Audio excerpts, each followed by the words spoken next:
Nag-install pa kami ng railings.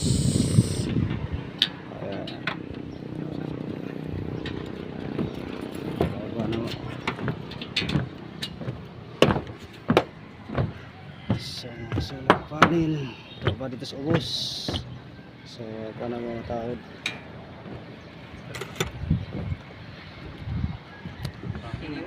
installation. So wala pa may mahuman. So 4 pieces pa naman na install na solar panel. Ano yung mga kauba naman.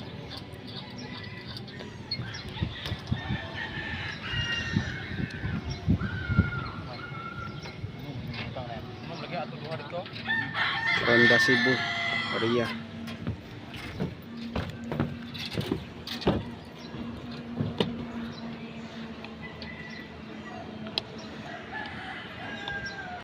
They have 8 pieces of solar panel. Ano siya? 8 pieces.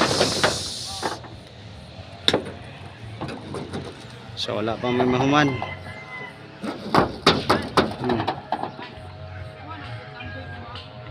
Oh.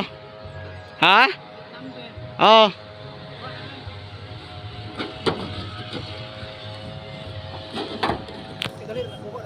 Natapos na namin installation ng solar na 8 pieces of solar panel diri sa Ronda Cebu. Yan po, 8 pieces po yan. So mag-i-install na kami ng solar inverter sa baba.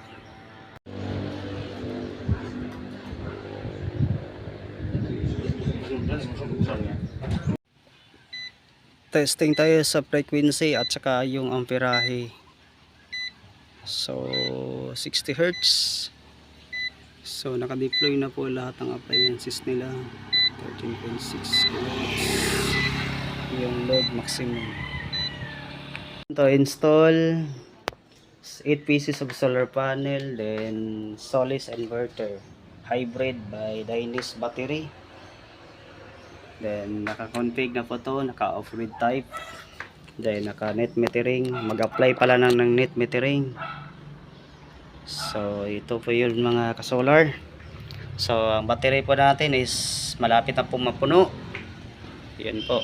At saka expected po tayo. Ayan, Solis inverter po natin. At yan. Yan mga ka-solar. So yan kami. Yan. Yan si ate, oh. Kita si ate.